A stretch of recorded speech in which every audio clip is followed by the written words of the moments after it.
Good evening, everyone. My name is Christine Muir. I am the Community Librarian at Cary Library. Thank you so much for joining us tonight. At all of our programs, we like to thank our foundation for supporting the programs and events that we hold in the library and virtually. I also want to let you know that we will be recording tonight's program and it will be posted on our YouTube channel tomorrow, and I will send that link out to all of you. Tonight, I'm very excited to introduce you to Eitan Hersh, an associate professor of political science at Tufts University, whose writing and teaching focuses on American politics. In particular, he studies US elections, civic participation, and voting rights. He's published 2 books.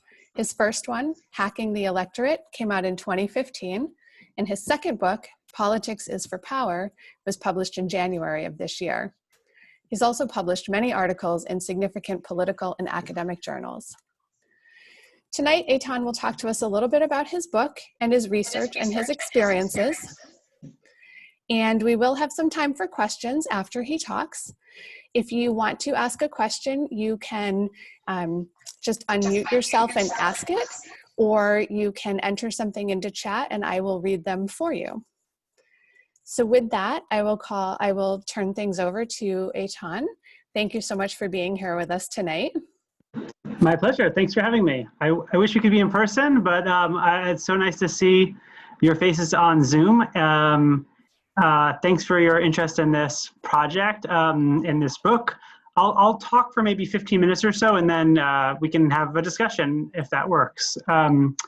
So by way of introduction, I'll say that up until this book, most of my research is on fairly narrow political science hypothesis testing kind of questions. I use data to analyze politics. A lot of my work's on voting rights. I've done a lot of research on like voter ID laws and how they affect people. Behavioral work with big data. And for this project, I want to do something different. I want to take a step back and look at what people are doing when they're doing politics. So if we think about all the ways that people, regular people, not politicians, regular people participate in politics, from news following, online engagement, activism, the way they feel about partisanship, like what does that amount to?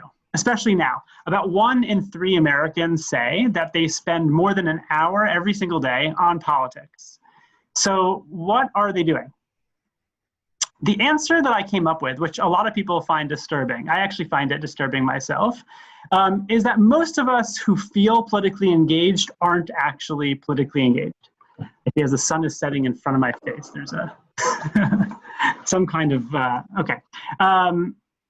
We aren't in any sense like doing politics, most of us. What does it mean to be engaged in politics? Typically means working with others in groups with strategies and goals to influence the government, right? We might influence the government by winning votes, by trying to get our neighbors to vote a particular way. We might influence the government by pushing politicians, lobbying politicians to behave a certain way. Either way, we're working with others with some goals and strategies to build political power for the things we care about. Sorry, I am like, as we are talking, the sun is like setting in my eyes. I think I'm gonna have to move. I hope none of you mind. This is a new experience. I'm in a new location. I'm in fact going to go here. Let's see if this works. I'm outside, everyone. Hello. Can everyone see me? Yep. Is this terrible? It's bouncy. Okay, I'll 1 second. Okay, here we go. Sorry about this. So when we think about political activism, political participation as working with others with goals and strategies to influence the government, it just doesn't describe how most of us are doing politics. So like, what are we doing? What are 90% of us doing? Most of the time we're spending on politics is following the news. For 90% of people or so, this is what we're doing. We're following the twists and turns in Washington. We might feel like it's our civic duty to be informed. We after all, need to be informed to know how to vote. But we don't actually seek information that helps us vote.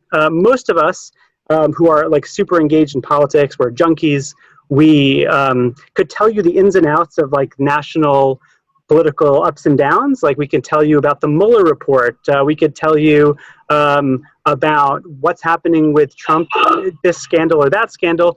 But when it comes to actually like news that might inform our vote, we can't actually tell, you know, we don't know much about that, right? Most people, especially college educated people, follow local news not at all.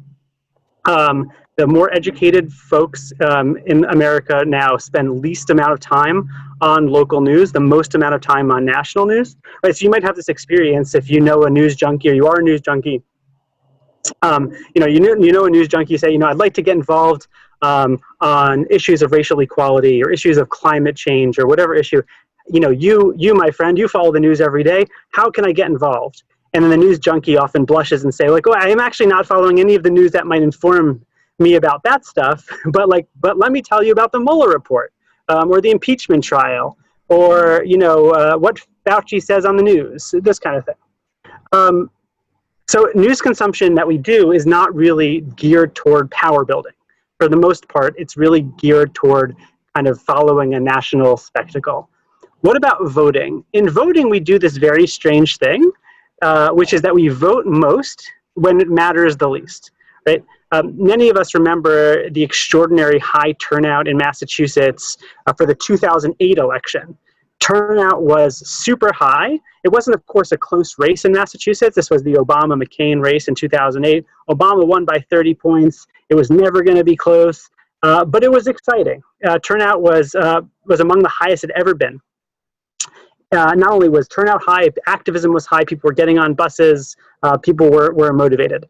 Not even 2 years later in Massachusetts, some of you will remember, that Massachusetts had a moment where Massachusetts really mattered electorally, right? The 30-point victory for Obama was never going to be in question in 2008, but in 2010 we had a special Senate election here in Massachusetts to replace Ted Kennedy's seat. And this was not only a close election, but it was of national importance because the control for the Democrats of 60 votes in the Senate, which was for what you needed for the filibuster to overcome a filibuster in the Senate, that was at stake. But what happened was turnout declined precipitously from the 2008 election, and it declined specifically in Democratic areas. That is, we went from an election in 2008 where the election in Massachusetts didn't particularly matter, but there was a lot of excitement, there was drama, there was a spectacle, there was a candidate who drew big crowds. And then just a few months later, really, when Massachusetts mattered both for its own sake and national politics, Massachusetts turnout, particularly for Democrats in this Democratic state, declined. So, and of course, this is true in general. Turnout is higher in an uncompetitive gubernatorial election than in a very competitive municipal election, right? No matter, we follow the higher status elections, whether they're close or not. What about activism? What are we doing when we're doing activism? We talked briefly about news, briefly about voting. The most common form of activism today in politics is online petition signing. This is by far the form of activism that most people, that's most common. A colleague at Tufts, Brian Schaffner, and we looked into data during the Obama years of all the petitions that were sent to the White House. With the help of students, we categorized all these petitions. And if you count up all the petitions that were focused on big domestic issues like taxes, healthcare, education, parental leave, anything like that, that amounted to 5% of all the petitions that were sent to the White House. The rest were really about minutia. Don't let the FDA regulate premium cigars. The White House should recognize Diaphragmatic Hernia Awareness Day. Congress should kick Pierce Morgan out of the country.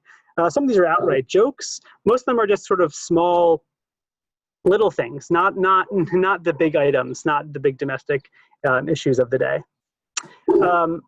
Looking at the data of one kind of behavior after the other, I think the best way to describe what most of us are doing is a hobby. So I call it political hobbyism. This term we might find insulting. It's meant to be a little bit jarring because I think if we feel emotionally connected to a political moment, it can really feel demeaning to call online discussions and news following and worrying about politics, call it hobbyism. I think it feels so demeaning because most of us have much stronger commitments to political values than show through in our actions. Nevertheless, most of us aren't doing much, really, at all to move politics in the direction we think would be better. Every year since 1952, a big national survey in political science has asked Americans how interested they are in the presidential election. And 2016 was the highest ever recorded. But the number of people who said they did anything to support a candidate or a party was well below historical averages. Most people who are daily news consumers belong to 0 organizations. In the previous year, went to 0 meetings to support a political issue. They've worked with others 0 times for any cause in the last year. Of the people in 2016 who said they were very frightened of Donald Trump, fewer than 5% said they took any action in any volunteer role to do anything about it. Now, again, this is in the context of the fact that engagement in terms of time spent on politics is higher than ever, right? So this book is really not about people who don't have time for politics, who aren't interested in politics. Obviously, we all know a lot of the country doesn't really follow politics at all, is not particularly interested about it. But the segment of the population, about 1/3 of the population that is most attentive to politics, that spends the most time, that actually does have an hour or 2 hours every day to follow politics, are doing nothing really but following national news. And not just following it, the way that online engagement has become a hobby is it's an active following. Everyone is sort of like an amateur pundit. They're sharing their hot takes. They're arguing on Facebook. It's an active form of news consumption, but again, it's very, very similar to the way intense sports fans follow sports and talk about what it's going to be like for Tom Brady not to be here, or in my family it's more like the way that foodies talk about food shows and restaurant reviews, or any kind of at home mostly hobby is the way that politics is for most people. Let me just briefly say that the book has 4 goals. The first goal that I've had was to try to describe political activity the way most people do it. And again, it feels more like if you go through it, partisan cheerleading, activism, voting, online engagement, news consumption. I think a better analogy for this behavior is a hobby than it is like any kind of power-seeking activity. So the first goal of the book is just to try to describe that phenomenon. The second goal is to explain, where does this all come from? Right? Why do we do politics like this? And part of the answer is technology, right? Technologies from TVs to smartphones have changed all forms of leisure. We now do all forms of leisure in short increments peppered throughout the day, from work or from home. These days, only from home. But the idea, so for a lot of people who have, desk jobs, they can kind of toggle back and forth throughout an entire day. In 5-minute stints, they take a break from work and they go on Twitter, and they take a break from work and they go on Facebook. And so if you add up all the time they spend on politics throughout the day, they've spent 2 hours, but never more than 5-minute stints. And if it's not politics, it's food blogs or it's sports stuff. So we do all leisure like this. And when we do leisure like this, the idea of going to a meeting in a neighborhood 1 night a week feels like a big lift. It feels like a much bigger lift compared to how easy it is to feel like a sort of a light form of engagement online. There's a much more complicated story in the book that I'm not going to get into now about the role of governments and political parties in shaping our behavior. So one of the big reasons we do politics as a hobby is because of the decline of political institutions, party organizations, the way that the political parties have changed over time, adopted the presidential primary system. There's lots of more complicated explanations in the book, but where this comes from, I think the simple explanation, though, is this technology story. Okay, so that's the second goal, to kind of explain historically where political hobbyism comes from and why it's so popular, predominant right now. I would say, there's also this big cultural explanation. So if you look at the data on the people who spend all of this time on politics, but not in an active way, it's predominantly, it's it's mostly college-educated white voters. And this segment of the population has increased dramatically over time, right? In the post-war era, fewer than 5% of the public had a college degree. Now about a third of the country has a college degree. There's a larger group of people who are in a social network where it's expected to be somewhat informed about politics. But at the same time, the scholar Theda Skocpol at Harvard argues that as the college-age population grew dramatically over time, college-educated voters feel less special. They feel less like they are stewards of their community, required to take action and be part of a leadership in their communities. And so we've had this phenomenon of this growth of education and a decline, a massive decline in not only civic engagement, but civic leadership among people who have time and resources to lead local organizations. Okay, and there's a argument in the book about why this is we can talk about it if you like, but why this is predominantly a white phenomenon as opposed to, it's much less common among racial minorities. So just to give you a sense of this, if you look at the people who spend the most time in political news consumption, it's very, very clearly college-educated white men. Minorities, African Americans and Latinos specifically, spend a lot less time in their day on politics, but much more of the time that they spend is in volunteer roles. So if you look at the percentage of the population by racial group that's engaged in volunteerism, it's much higher, particularly among African Americans. And this has been true, by the way, since at least 2008. It's very clear in 2008, 2012, 2016. So much less time overall on politics, but much more time of the time they're spending on politics is in active roles. The gender dynamics are even clearer. So again, as political hobbyists, men absolutely dominate the political hobbyism world. Online engagement, time spent on politics. If you asked a survey, which political scientists regularly do, and ask people like trivia questions about politics, factual questions, men know more answers than women. The questions are like, which party is in control of Congress? What's the name of the Supreme Court Chief Justice? Men know more of those questions on average than women. But if you look at actual activism, participation in voluntary political roles, and voting for that matter, but if you look at volunteerism, it's like way, way dominated by women. So, something like 2/3 of the people who are engaging in volunteerism are women, whereas the majority of those who are spending the most time on political engagement online, like kind of shallow political hobbyism, as I'm calling it, are men. If you go just about anywhere in the country right now, since 2016, to like indivisible groups or any kind of activist groups on the left, you'll see basically a 3-to-1 women to man ratio.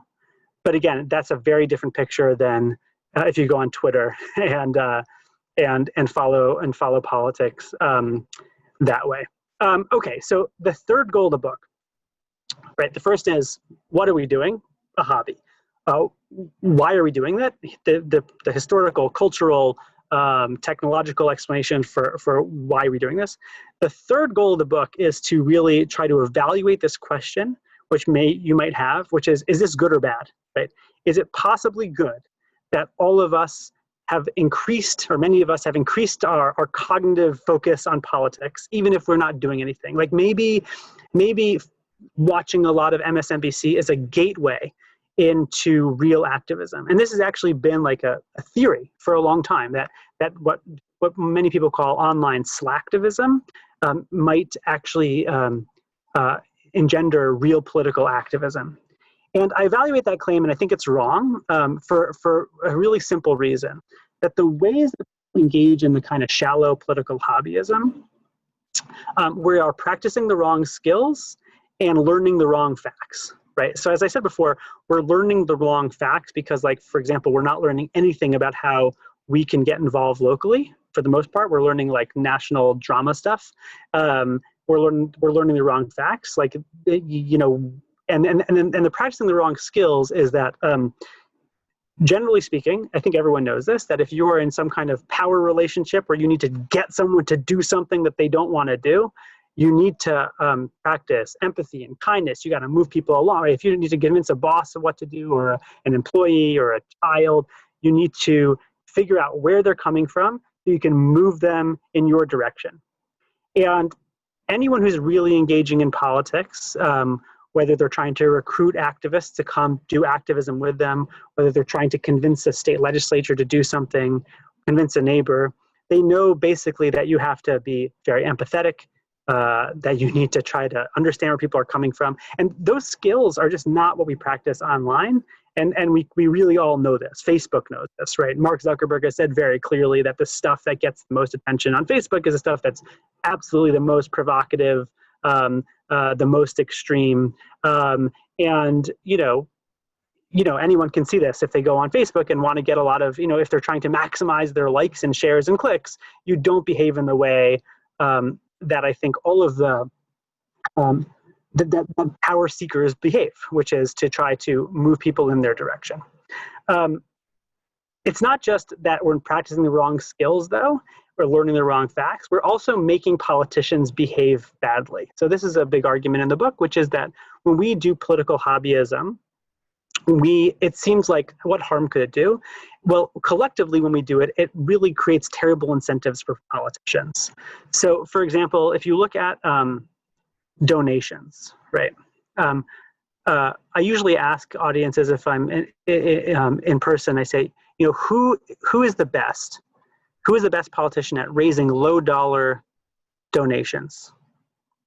And every single time I ask this, what do people say? Does anyone want to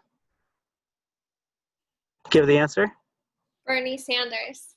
Every single person, every single time I present it, said Bernie Sanders. But that's not true, right? In 2016, who raised more than Bernie Sanders and Hillary Clinton combined? Donald Trump, right?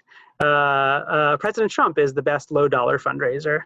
And that's because he does very well what generates low-dollar donations, which is provocation, outrage, doing something unexpected, yelling at someone, taking someone down, tearing someone apart. That, all politicians know, is what drives low-dollar donations. So sometimes people who are giving low-dollar donations, this is one of the dangers of hobbyism, right? Sometimes people know that, sometimes people who have a small budget but they want to give $100 to politics, they think about, okay, which candidate is the most strategic for me to give to? Like, who needs the money? Which race is competitive? Who do I really like? But most of the time what's happening is that people are, watching a debate, or they're watching a C-SPAN clip of a politician taking another politician down, and a politician says something that makes them feel some catharsis. Like, this politician yelled at that politician, and that makes me, sitting on my couch, feel some kind of cathartic release, right? And that is what drives low-dollar donations, right? If you think about all, the Obama campaign knew about this in 2008. They kind of knew that, and there's reports, there's data about this, that, like, for example, the messages that got them the most money was like ones that essentially made fun of Sarah Palin. You might remember Congressman Wilson during Obama's speech to Congress on healthcare screamed at President Obama in the halls of Congress, "Is you lie." Some of you might remember that moment. And he raised $2 million over the next week in low-dollar donations. So what we see is that when politicians basically learn from this behavior, right? They know when they're on a presidential primary debate stage, or when they're in a congressional hearing. Like, if you might have ever seen like a Senate Judiciary Committee hearing or something like this, they all know that they're basically trying to create a viral video of themselves so that they can get small-dollar donations. Now, that is because of us, right? That's because we are collectively showing, like, what we care about, right? We like it when politicians yell and act and say something provocative, because that's what makes us feel good in the moment. So small-dollar donations is an example of something that's really changed politics, I think in a bad way, even though it seems like, I think a lot of people think low-dollar donations are have some benefits over high-dollar donations, but they really often drive politicians to take both extreme stances and really provocative stances. Okay, I don't want to leave you with all this depressing stuff, because because the book is not actually a bummer. Maybe it might come across as like a bummer, like I'm saying all the things we're doing wrong. And I really, if you've read the book, or if you plan to, that's not the vibe of the book at all. And that's because the book, interspersed with all the data, is stories of 7 organizers in all different parts of the country who are volunteers, but they figured out a way to do politics in a better way. And they're really, I'm actually going to move back into the place I was going to before, because the sun seems to have set enough, and I hope you don't mind me walking around where I'm walking. This will enable me to read from this book briefly. I wanted to share with you these stories. So the book has 7 volunteer organizers. 5 of them are women, which is roughly proportion to the number of organizers there are who are men and women. I'm going to tell you just about a couple of these amazing people. The first one I'll tell you about is this woman, Angela. Angela is about my age. She has 2 little kids, and and here's her story. Her story is that she is a nurse, and she worked in the University of Wisconsin hospital system as a nurse. And before she had kids, she was diagnosed with MS, and she got sick, and she had to take 3 months off of her work. And her union helped her do that. Later, after she was able to get back to work, there was a big controversy in Wisconsin because the new governor wanted to do away with collective bargaining for public sector unions. And there were a lot of protests. Angela felt like the union really helped her, so she wanted to go support them. And so she protested every day from like 8 in the morning till noon, and then worked a full shift in the afternoon. And she eventually became like a big activist. And her experience with all that was actually pretty negative because the group that organized for all this didn't really feel like they met their goals. They had this big attempt at a recall election. They tried to get Scott Walker recalled as governor of Wisconsin, and it didn't work. It actually made her quite suspicious of protests. She doesn't like, Angela kind of didn't like the idea of people just kind of carrying signs around without any long-term organizational plan. That's what she felt went wrong in Wisconsin, that there are people making funny signs, there are people walking the streets, but when it came to like knocking on doors, convincing neighbors to vote a certain way, building a long-term power base for the issues that she cared about, she felt like it all evaporated. After that experience, she and her husband moved to rural Pennsylvania, to a city called Greensburg. It was one of, the county, Westmoreland County, is not a small county, it has over 100,000 voters. But it was one of these, it's one of these counties that used to be Democratic and then over years became very Republican and voted for Trump, gave 30% victory of Trump over Hillary in 2016. Very, very conservative area. And Angela, after the 2016 election, wanted to do something different than what she thought didn't work so well in Wisconsin. She wanted to build a really long-lasting organization of neighbors and friends in this county who were going to come and do activism around public policy that they cared about. Angela obviously cared a ton about healthcare from her own experience. They wanted to work on local elections, like all those little county offices that matter a ton for a lot of the issues that she cares about, whether it's the environment, transit. So many issues are decided at the local level, housing. And then she also wanted to work on big national issues, and Pennsylvania is obviously a big swing state. And she and her peers, over time, slow and steady, just built this unbelievable organization in Westmoreland County. When I went down there to spend some time with Angela, I'll just say that I was sitting at this table in a monthly meeting that had 50 people in it. And I sat next to this gentleman who he'd never been to a meeting before, and he looked really different from everyone else in the room.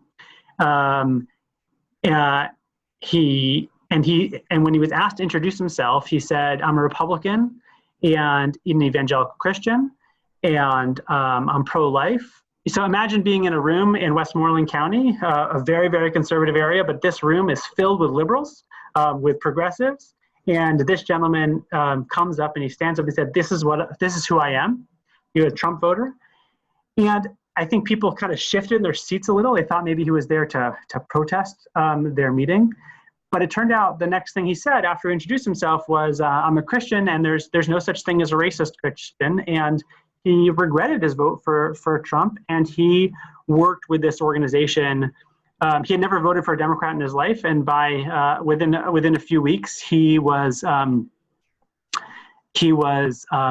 canvassing for Democrats. And the reason I think that all happened is because Angela created this extremely welcoming community organization that was welcoming to people from all walks of life. And it was really it was an amazing thing to see. Let me just read you the last couple pages of the chapter about Angela, and then I'll end there because I know I'm talking for too long. I should stop talking.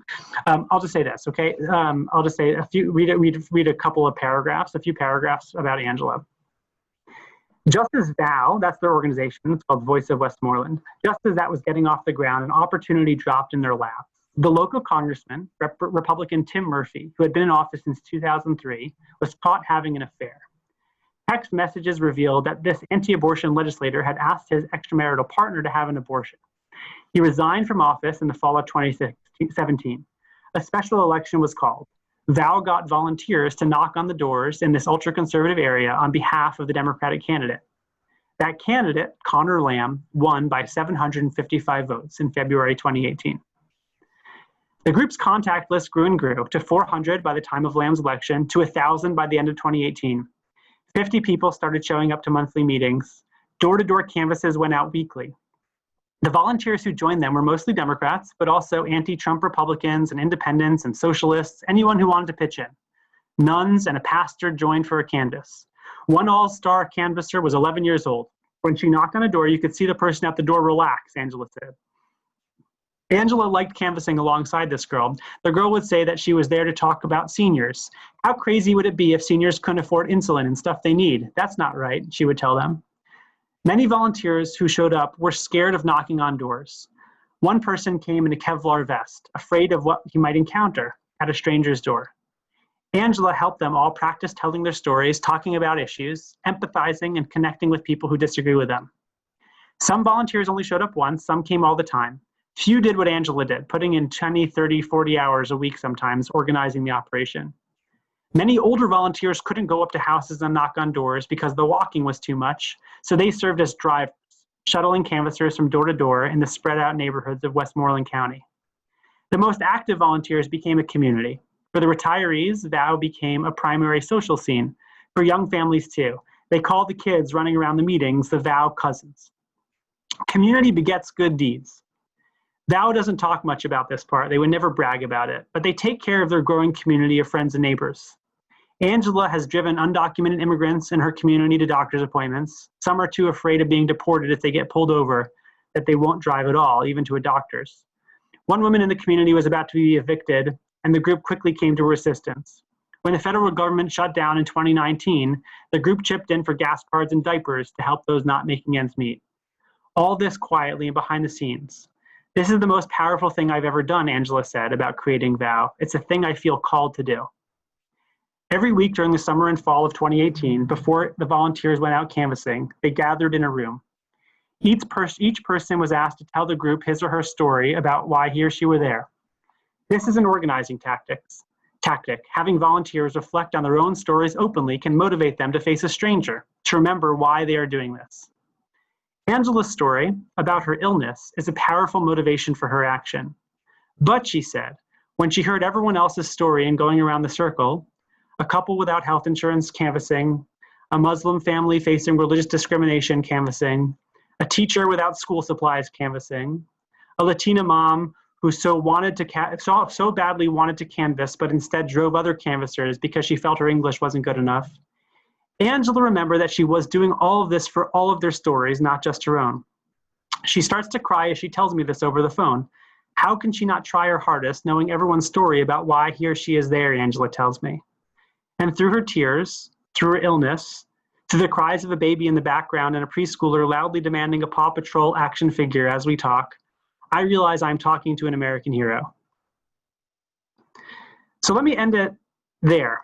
That's the argument of the book. We have what we're doing, why it's bad, why we do it, and what the alternative is. And I should just say, of the 7 stories in the book, actually 3 of them are from the Boston area. One from Brighton in Boston, one from Haverhill, and one from Boston itself. But let's turn it over to you. Questions, comments? So we have 3 questions in the chat that I can read to you to start things off if you'd like. Sure. The first one is from Edward.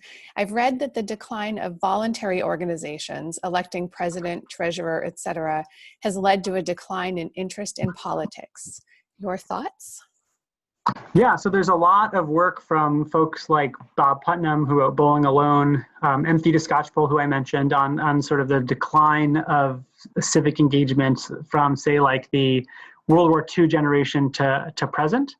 And part of that story is a technology story, like fewer people, with TV and then the internet, fewer people belong to those kinds of organizations that then had kind of a long-term basis.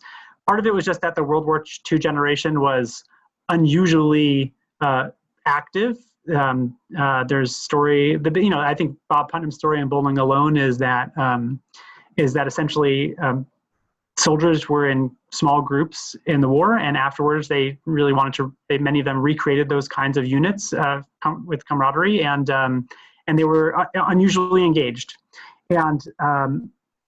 And as those groups declined over time and people are less likely to be part of regular organizations with monthly meetings, with weekly leadership meetings that will survive beyond a short-term interest, it's harder to get more people engaged in the process. I think that's exactly right. The next 2 questions from Joe and Arthur are similar, so I'm going to combine them. And they're both asking if you consider certain activities as genuine or active participation. So the 2 activities are making financial contributions to candidates and or issue campaigns, and making phone calls to senators and representatives to explain your point of view. Are either or both of those active engagement, genuine participation? So, I recognize that sometimes when I talk about this, it comes across like judgmental. I don't want the judgment to come from me, right? I kind of want, when you read this book, if you read it, to reflect on this caricature of a political hobbyist. And I think at moments we all think, oh shoot, that's me. I'm not being strategic. I don't have any goals. I'm just sort of like gawking at this train wreck or whatever. And so I think most of us have both sides in us. And so when I think of something like financial contributions, like I said, I mean, at any level of giving, sometimes we're working with others, like we assemble a group of our friends and we want to collectively give $100 to a candidate who we think is great. I don't think that's hobbyism at all, because it's strategic and it's goal-oriented and it's planned. I think what's hobbyism is seeking catharsis, some short-term instant gratification that sometimes relieves us of some stress. And I think like when we donate, not thoughtfully, but if you donate, like I said, because Kamala Harris yelled at Joe Biden during one debate or something like that, something that did drive a lot of donations to her campaign. I mean, there's tons of examples of this. If it's just driven by by seeing something that makes you feel good, then that feels more to me like hobbyism, as I would call it. Phone calls to senators and representatives. Again, I think sometimes yes and sometimes no. I think when you're here in Massachusetts and you call Rand Paul's office, that feels like it's more for you than for Rand Paul. I think when you and a group of friends say, I care about, this issue, I care about climate change, and I care about race relations, and so I'm gonna call my elected officials here in Massachusetts and make sure that they know I really care about what they're doing. That doesn't feel like hobbyism at all. That feels like it being part of the political process, and in a very genuine and thoughtful way. Joe has another question that he'd like to ask you in person. So Joe, go ahead and unmute yourself. Thanks, Christine. Professor Hirsch, this is a terrific talk. Thank you so much. Really, actually, will tell you that I ordered the book during this conversation. Looking forward to learning more. But because you're such a great presenter, I want to hear a little bit about what you teach at Tufts, and if you're able to reach college-age students with this kind of understanding of what genuine participation is like. That's going to be so important in the coming election and into the future. Yeah, thanks for asking, and thanks for, I hope you like the book. I feel like entirely distracted from this sunset problem I had, but I'm glad it didn't distract you as much as it might have distracted me. So my classes are on U.S. elections. I mean, I work a lot on voting rights issues. I do a lot of testimony in court cases for a civil rights group on those issues. And so I teach an election class that is focused on election law, I would say, more than on civic engagement, but we do talk a little bit about civic engagement. And then I teach a class on information technology and politics. I would say, although I'm probably not an objective observer of my own classes, I think that the message resonates with students because I think that they see the hobbyist charge in them. You know, most of them, yeah, I'll just say this. In general, the people who have the most time to spend on politics are young people and retirees. And young people are in some ways very different from any group of young people before them. They are nomadic, right? They move every 18 months until they, which is actually historically common. What's not common is that deferred marriage and children for a longer period of time. Meaning there's this huge amount of time where you know, young people in their 20s, say, and beyond, are not don't have a home that they think of, that they don't as commonly think of as like, I'm here, I'm ready to invest in my community. I know what that means. It takes a lot longer. And I think that it's harder, I think it's hard to plug into real power building politics unless you are willing to say, this is my community and I need to invest in it. Again, in general, we've had this huge nationalization trend in politics. That is, everyone's focus has moved towards national politics. We, of course, see that in the decline of local news. We also see it, and it's not the decline of supply of local news, it's really, you can see in the decline of demand for local news among the most educated public. And you also see it in the decline of local party organizations. You know, in most of, in fact, in the book, since we're talking to a Massachusetts audience here, I'll tell you there's a bunch written about the Massachusetts local party committees on the Democratic side in particular the Democratic Committee in Brookline, where I live.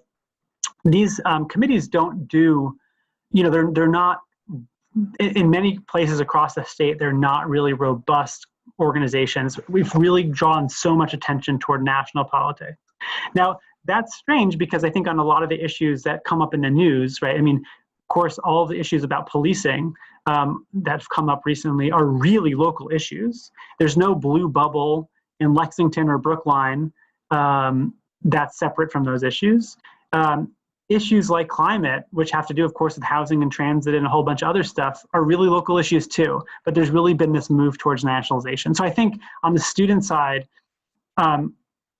the fact that many students are and they know they will continue to be for a while kind of nomadic and unsettled makes it, I think, harder even than for many other people to overcome the challenges of actual engagement in real political organizations. Thank you. Sarah has said she would like to make a question as well. So Sarah, go ahead and unmute yourself and you can ask your question. Thanks. So it's really good to be here and hear you speak. I came across your work through Facebook, of all places. Someone posted an article that you had written that was kind of like a preview of your book on the Boston Review, I think. And I read that and I was like, I have to read this book. So I got it from the library and then I bought it. So I've already read it. And I think it like really changed my life. Like as soon as I was like halfway through it, I was like, I think I'm going to sign up to volunteer for a candidate. So I've been doing that for the past 4 months, a congressional challenger. I guess I have a couple of questions. They're very different. One is like, do you have any ideas about, it seems to me that like people are really becoming more politically engaged, and to some extent people with higher unemployment, some people have more time to do it because of the pandemic and the economic collapse that has resulted. And then the other question is totally unrelated, but I follow you on Twitter, and you've been kind of like criticizing ranked choice voting, and I'd just love to hear why. Sure. Okay. First of all, I'm really honored that that the book resonated with you. So thank you. And Sarah, you can. I feel like I'm generally bad actually when I speak about the book, because I think it does come across, the negative message comes across maybe more clearly than the positive message. But hopefully Sarah can vouch for the fact that it's not really a negative book. Look, I think the pandemic has creates opportunities and obviously like ruins opportunities. Some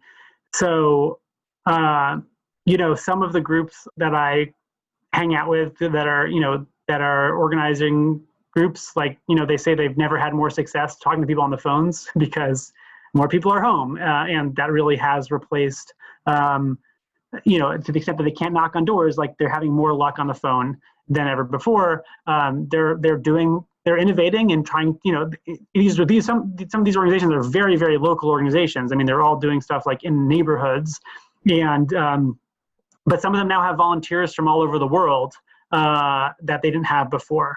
So I think that like the combination of doing very concrete work where you're actually counting votes, right? I mean, when I think about political activism, I really think about counting votes. Like I have my one vote I'm entitled to, and I have personally gotten 10 other people to vote the way I want them to vote, or to take some active stance in lobbying. Like I've increased my power of voting by 10. I think you really need that concrete outlook, but I think groups have innovated in ways that bring more people into that process, even though, again, obviously, like voter registration drives, all sorts of in-person stuff has collapsed. So I think it's good to look at the positive and negative.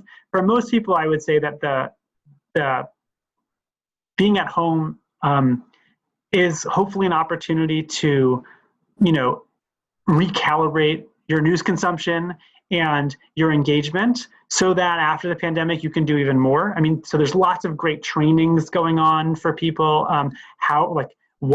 trainings, both like how to interact with other people about politics, but also like, how do I actually get involved in these big issues? Obviously, there's been a real national moment of learning about policing. And so I think like not just learning about policing by reading a bestseller, but by being like, okay, here's what I know about my police department. It doesn't have cameras. When there is a problem brought up by someone saying that a police officer did something wrong, it's another police officer who investigates as opposed to an independent body. And learning like the nitty-gritty details of that issue for you, if that's your issue, like I think we're at a real moment of, we have an opportunity to learn those concrete things. It just requires the person to say like, I'm going to stop paying attention to national garbage and focus on like my own role. Okay, ranked choice voting, taking its turn. Some of you probably know Massachusetts is it looks like we're going to have a ballot initiative in November that changes our system of voting to what's called ranked choice voting, where you rank every candidate who's running as opposed to just voting for one candidate. And it's interesting, there's a very broad coalition in support of this. You have a bunch of left-leaning groups, Common Cause, Mass Vote, groups like that are supportive of it. And you also have like kind of centrists who think that what's going to happen is that when you have ranked choice voting, more moderate politicians will have an opportunity to win. I have two concerns about ranked choice voting. I'm going to vote against it here in the state just to show my cards, and I'll tell you why. The first thing is that I think it will really have a serious increase in the role of money in politics in the state. When we think about, do you live in, what congressional district is Lexington in? Is it Catherine Clark's district? Catherine Clark's district. So Catherine Clark, you remember when she first ran, had like a 10-way race, and a lot of good candidates, state reps and state senators. We had another race similar to that, Lori Trahan's seat. Similar, a bunch of candidates, a lot of them were state senators and state reps. And the way that if you're a candidate for office in a race like that, a congressional primary, and you're a state senator or a state rep, you basically try to drive up turnout in your neck of the woods, in your home state legislative district, and expand a little bit beyond it maybe. So you can pull together a coalition that's going to amount to like 20 or 25% of the vote, which would get you enough to win in a 10-way race. What happens in ranked choice voting is that you really need to build your name recognition through the whole district. Right? So if you're running as a state senator for a congressional district, you need to be able to get your name across the whole district because you need people to vote for you for second choice and third choice.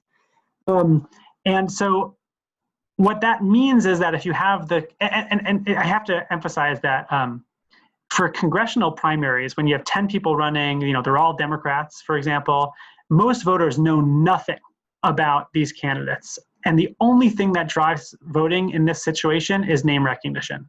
So if you can buy name recognition, you will do really well. So for example, in the Lori Trahan seat, Lori Trahan won with, I think, 21% of the vote. Who came in second and third was Dan Coe, who massively outspent Lori Trahan. And I think that actually in Catherine Clark's district, Catherine Clark was outspent when she first ran. Lori Trahan was outspent when she first ran. I think both of those politicians would have lost to better funded candidates who could spend money on getting the vote out. That's the simplest reason I'm against it. There's a more complicated but more important reason related to minority candidates. So in certain districts in the state that are very diverse, you might have, say, 2 white candidates running and 1 black candidate running. And if white voters tend to split their vote between the white candidates, the ranked choice voting might harm minority candidates. So those are the 2 big reasons I'm against it. Sarah's looking like it probably takes a little more explanation. I don't know how much time you want to spend on this, but you can email me and I'll tell you the explanation on the race issue. Thank you. There are 2 more questions in chat, and then if we have time, I also have a question. I could talk about this stuff all night, but I'll save mine till the end to make sure there's time for everyone else. Arthur asked, what if you call senators and representatives who represent states other than the one in which you live, and you state their zip codes in your comments so that it seems as if you are a resident of their constituency? I don't have a strong opinion about misleading politicians. I don't know. I mean, maybe. I would say that my own bias is just that whether you're a Democrat or Republican, there is a ton of stuff to do locally. And on all of the big issues that both sides care about, and Massachusetts is a Democratic state, in many ways you wouldn't know it looking at how the state government is run, right? We have a state where a huge number of people will vote for both Bernie Sanders in a presidential primary and a gubernatorial candidate who runs on the claim that he'll never raise your gas taxes.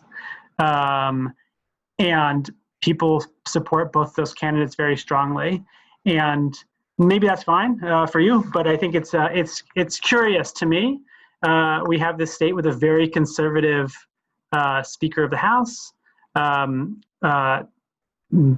compared to other cities of our, big cities, big metro areas, we have, really dismal transit, terrible housing situation. So I just think, or if you're on the right and you really mostly just care about economic development, there's a lot of stuff to do. And so my bias is always toward going where you can have the most impact. And I think that's in getting our own communities and our own state to do more, to serve whatever, vision we have. Thank you. Edward says, are you surprised that Georgia, of all places, mailed out ballots to registered voters, while blue Massachusetts is sending out applications to request ballots? Nope. I mean, if you look at those, there was, I remember over time, there's been these big scandals where a bunch of states pulled back, they went from 20 days of early voting to 18 days of early voting, and Democrats were up in arms. Meanwhile, Massachusetts can barely have 3 days of early voting. Massachusetts is not a progressive state when it comes to voter access, when it comes to innovations in the electoral process.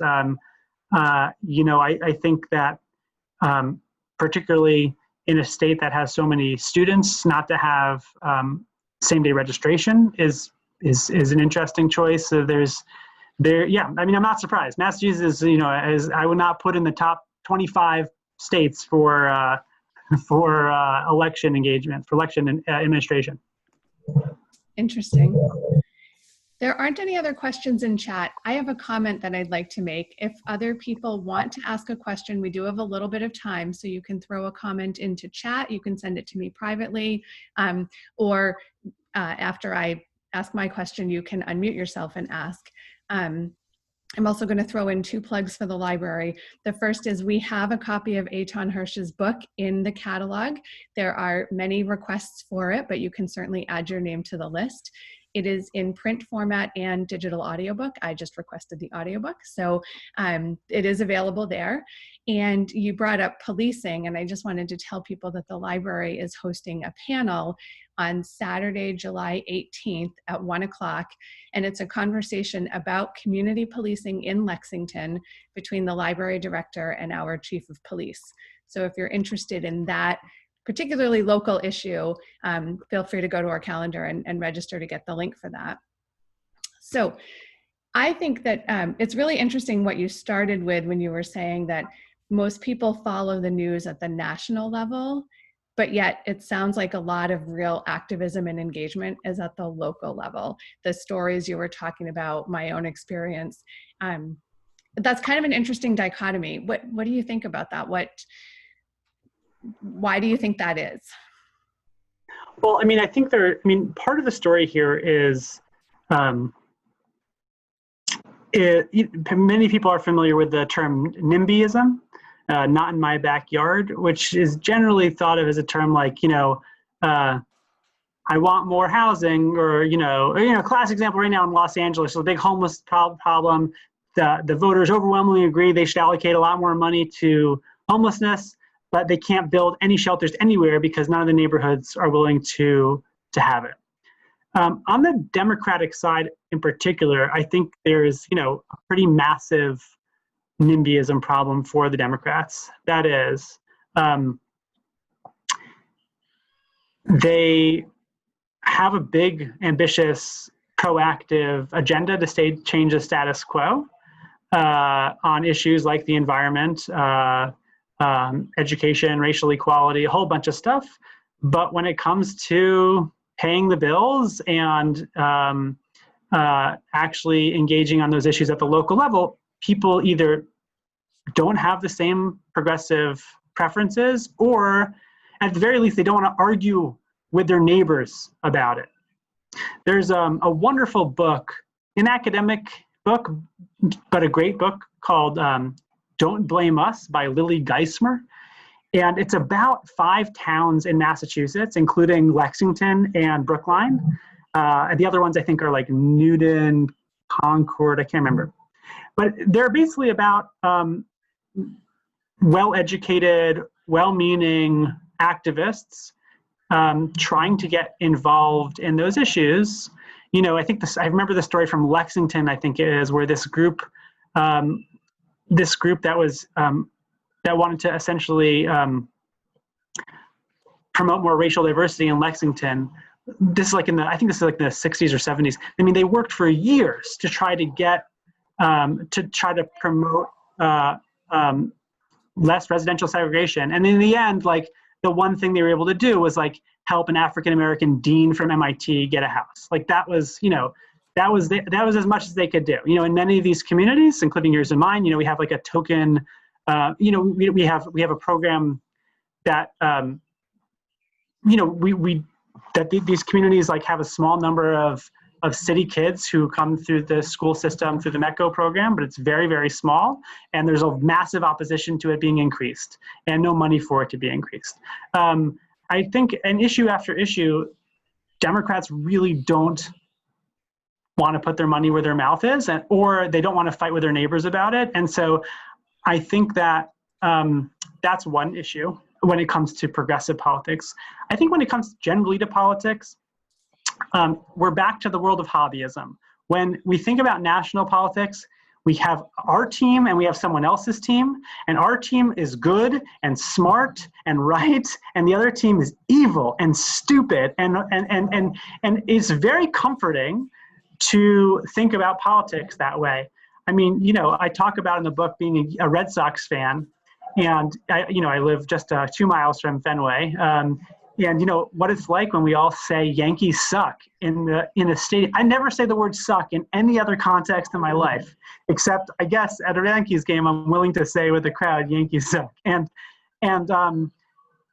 what happens in local politics is it's never black and white like that. That the other side is reasonable.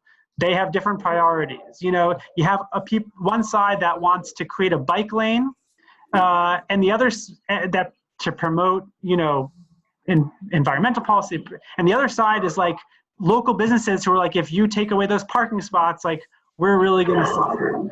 And so there's a debate, and the other side isn't evil. They're just like the few people who own stores in your town, you know. And every issue ends up, you know, being of that flavor. And I think, like, in some ways, I think there's a certain kind of person who is really attracted to that. Like, these are real people who have real disagreements about real issues, and let's see how we can reach some consensus, or at the very least, let's see how we can get more votes than them. But a lot of people, it's either tiresome or just, you know, just more draining than thinking like my side is great and smart and the other side is stupid and bad. It definitely takes a lot of energy to be involved in politics on any level. So I can see where it's easier to just read the national news. If anybody has any other questions, feel free to unmute yourself or put something into chat. I'll pause for a minute to give people an opportunity to step in.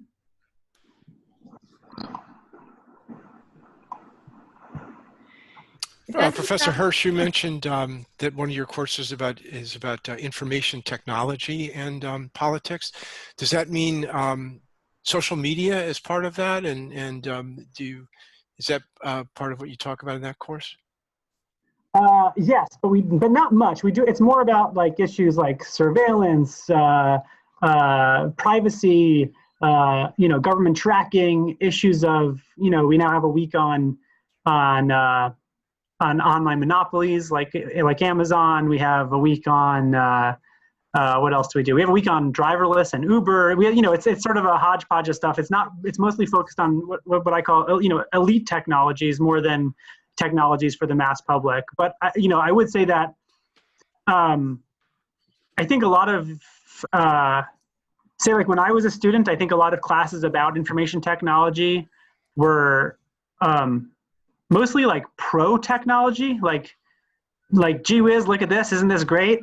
And it's interesting that what happened between before 2016 and after 2016 was that the whole vibe of the class coming from the students took a much more negative and skeptical tone towards almost every technology that we talk about in the class, that most of the technologies, the information technologies that we have, I think it's not the thesis of the class, but I think the consensus, at least that emerges from the students, is that almost everything we see seems like a net danger to democracy. Wow, that's really surprising, but really interesting. Thank you. And thanks for a great talk. Thank you, Christine. You're very welcome. And Eitan, we've had a couple of compliments in the chat saying thank you, very informative, very good. So thank you for doing that. Thank you to everyone who's come out tonight or who tuned in tonight. I will be sending out a link tomorrow to the YouTube video and also a feedback survey. We'd like to know what other kinds of programs you'd like to see us offer. It seems like this was a topic with a lot of engagement. So if you have some other suggestions, we're always happy to hear them. And so with that, I will thank you again, Eitan. I can't wait to hear the book. And just a reminder to everyone, we do have copies at the library. So feel free to check it out and let us know what you think. Maybe we'll do a follow-up book discussion. Thanks again. And Sarah, follow up with me. Will do. Thank you. Thank you, everyone. Have a good night. You too. Take care.